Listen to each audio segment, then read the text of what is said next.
Good morning, Seahawks. Today is December 9th and it is a green day. You'll go to advisory and SS2. I'm Chris. I'm Sierra and this is the Seahawks Seahawks Scoop. Scoop. Now please stand if you're able for the Pledge of Allegiance.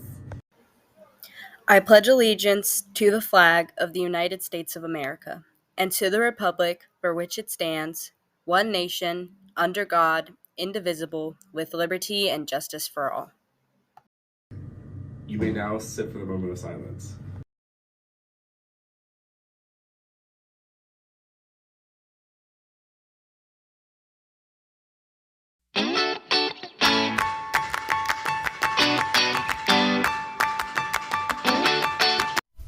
Do you want to make a difference this holiday season?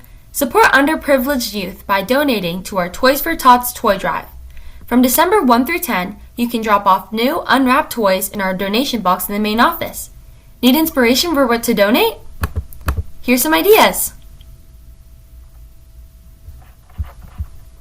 I think being an American is just accepting everyone's diversity, like in this land. Like, it's so diverse everywhere. And I think being Indigenous and being able to share my heritage is just how I connect to being American. I mean, we're still, like, we're here and now. Like, we're not just the past, we're the future and the present. So I think that's important, a part of American history. As November was Native American Heritage Month, we wanted to wrap up the month and celebrate what being Indigenous means to those who identify with that heritage. We spoke to Irma Adams and Trinity Bass, two Virginia College students who are part of the Nansemond Indian Nation based in Suffolk, Virginia. Here is what they had to say about how they keep their Indigenous heritage alive. I connect to my heritage through art. I recently learned how to bead, and I have also always enjoyed sewing. And I also show up to Indigenous events and try and connect with other tribal members. Like, one of our Nansemond Indian Nation members started basket weaving, so he was able to teach me how to weave baskets, and simply connecting with other tribal members is probably the main way. Dancing has really connected me to being Indigenous. Practicing, so I'm a jingle dancer, and it's just very spiritual, and it really connects you to, like, it's the healing dance, and so it's like just making sure to remember that when you are dancing and feeling every beat. And I think that's just how I felt the most connected, is just dancing in the powwows.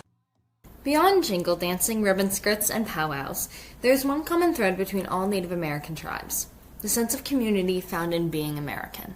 I think in America we have the privilege of freedom, and we are able to be who we want to be.